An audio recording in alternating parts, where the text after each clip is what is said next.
Let me start our update, our briefing with our heart and prayers certainly go out to the mother, Deontae Mitchell, and the family. I want to thank a number of people who have been involved, as you know and as we reported yesterday, in excess of 24 hours around the clock work. I certainly want to acknowledge our law enforcement partner, the FBI, under the leadership of Dave Gelios. Certainly Michigan State Police, another one of our partners. I want to thank Colonel Christy Eshu, Inspector Wolf, who's joining us, and Sergeant Krebs, who's played also an integral role. I want to also acknowledge the Toledo Police Department, Michigan Department of Corrections, Southeast Michigan Trafficking and Exploitation, National Center for Missing and Exploited Children. And certainly without fail, our staff from Detroit Police Department, Homicide Task Force, Violent Crime Task Force, Commercial Auto Theft, and the investigators.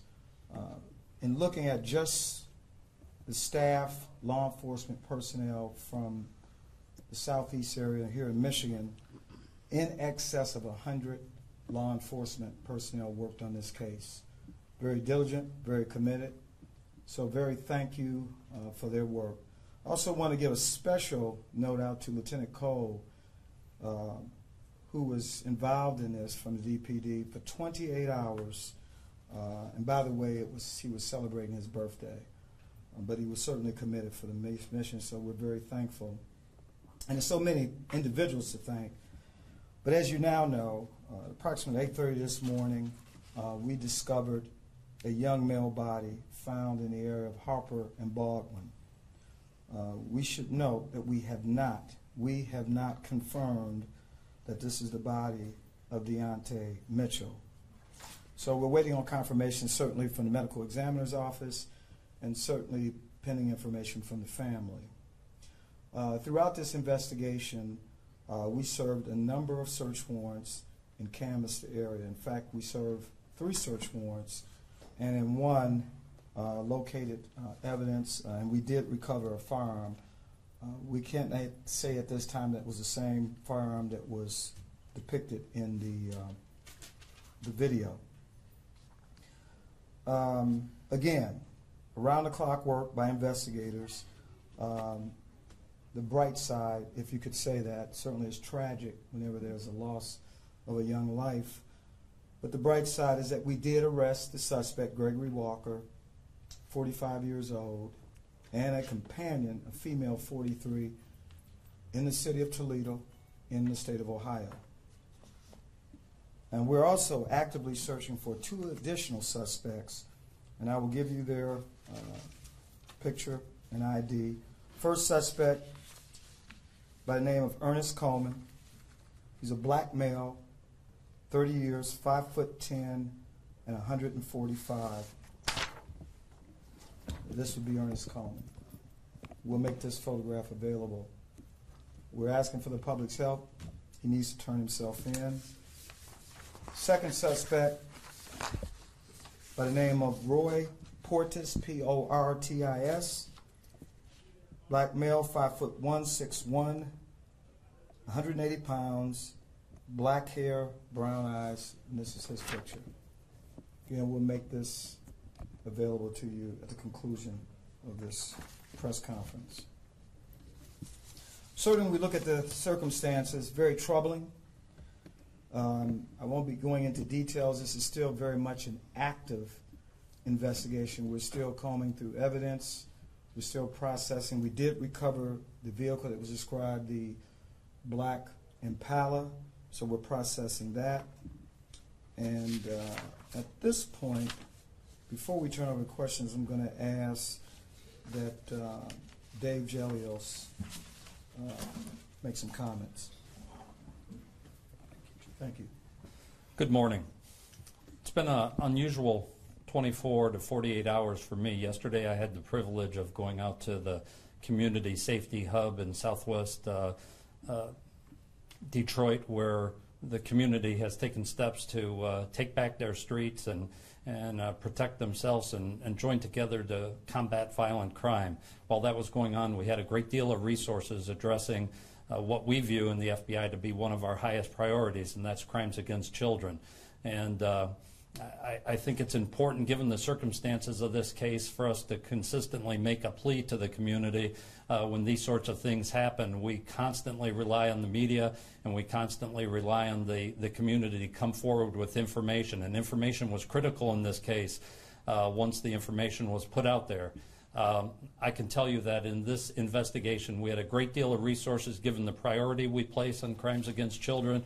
I had 4 squads involved here in my Detroit field office. The Cleveland office of the FBI was involved, the Ohio Highway Patrol, and we couldn't have done it without the partnership of the Michigan State Police and the Detroit Police Department. And for us, it's just important when these sorts of crimes occur that we can throw every resource we have in the FBI to our partners to try and bring resolution to these matters. So I just want to thank my partners here for that relationship. Thank you. And I would like to Inspector Wolf to come up and say a few words. Thanks, Chief. Good morning. I also want to just echo the words of Chief Craig. We as MSP sent out our condolences to the family. We were very saddened by the outcome of this event. But we want to point out what a great collaboration this has been between our agencies and from multiple states being involved. And we just want to point out our partnerships, and we're dedicated to working with our partners and continuing this effort and this investigation. Thank you. And before we turn over to questions, I just want to make one more point. The fact that I want to thank you, the media, because had it not been for your quick action and putting the information out, certainly from that, received a number of tips, and it helped us move forward rather quickly. Again, you're talking about a command post that was up in excess of 24 hours. You're talking about 14 hours of video that we combed through very quickly to make a determination as to what happened on that tragic evening. So with that, we open it up for any questions. Can you talk about his capture, Walker's capture in Toledo? What happened? Where did you locate him? Did he put up a fight? He was taken into custody without incident, and as I indicated at the beginning of this briefing, I'm not going to go into a lot of detail. This is a very active investigation. Who is this woman who was apprehended? Companion. Okay. She is also in custody. And one of the, it was fast. It did sadly resolve quickly, but is one of the things still you need the community to speak out more? Is that still a challenge? Well, I would tell you, when you talk about crimes against children, we still have some unresolved cases where we know that someone knows something and they're not saying anything. We need that to happen. This is not just the law enforcement family. We can't do it alone. I've talked about the necessity for people to get involved. We need your help. You can't blame us, can't blame the prosecutors or the courts. We need the public to be directly involved. Now, of course, in some of our more high-profile cases, the community does step up, and this is why we applaud you for getting the information out very quickly. Do you know more about these 2 additional suspects that you're looking for right now, Coleman and Portis? Well, we have pictures. I'm not going to go into details what role they played in this horrific this crime, but we want them to turn themselves in quickly. Do you know if they're still in the local area or if they may have... If I knew that, we'd be out at the door knocking. So that's why we're asking for the public's help. Hopefully you will get those pictures out so that we can bring them in. Chief, are you able to, I know you can't release much, are you able to say whether Walker knew the child at all? Or was this random, or was it because of the initial thing was because of some drop money? Is that aired out? Or? That's certainly one possibility. Unaware of whether he was acquainted with the child. Again, we're talking about a defenseless child and an adult male with a gun. Once again, another coward preying on children, and that needs to stop. And I made a promise yesterday. I said, we will find you, we will get you, and within 24 hours, suspects in custody. This should be a message to all who perpetrate crimes against children. We are going to continue in a very relentless way to find you and bring you into custody. Now, we bring attention to this And we still report out that crime overall in Detroit is down. But it's these single incidents that really drive fear. We also know that there's a 5-day national story on the tragic shooting of a gorilla in Cincinnati. This is tragic. And we need to step up and say enough is enough. And that was my next question. Details about the body that was found? I'm not going to go into the details of the body. Again, we haven't conclusively identified the young person. And until that happens, we won't go into any details. Can you say if it was found where? Was it a house, in a field? In a Like field. that? It was found in a field. Overgrown? Any description of the field at all? It was some foliage. I'm not sure how much, but the fact that the body was placed at this location. It was a gunshot wound? I'm not going to go into the details of how he succumbed. Can you indicate how long the body had been there? Don't know yet. Medical exam has not been conducted. One more question. And then a lot of people are blaming. What was the mom thinking? Why was this kid out at 10:30? Look, this, I'm offended when we talk about the mom. She's a loving mom. You had a chance to meet her. Certainly, he's a teenager. Name a city where teenagers don't go out in the summer months. So what we should be talking about is reaching out and wrapping our arms around the family.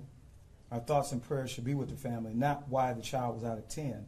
We should be talking about the violent predator and the other violent predators that prey on children or even the elderly. That's what we should be having a conversation about. Is there any other pressing questions? Chief, can you say where in Toledo he was picked up? I won't go into details. Still part of the investigation. How does this affect you guys when kids are involved? It's been a tough month for kids getting killed. You know, it's got to take a toll on you. It takes a toll on us. Yeah, it takes a toll. Certainly, it takes a toll. I think everybody that stands with me this morning and the folks out here, the investigators, there have been 5 incidents involving children since Easter, 2 fatal, 3 non-fatal, and each time a child was a victim. We know about the horrific story involving the children in the freezer well over a year ago. Certainly the officers that responded to that scene were traumatized by that. Our police officers are not robots. They care. They count. And so they're giving back to the community. They go places where others won't go. Anything else? Okay. Thank you. Thank you, everybody. Thank you. Thanks, Chief. Yes, actually, we're going to send them to your desk. So you'll have them momentarily. Yes.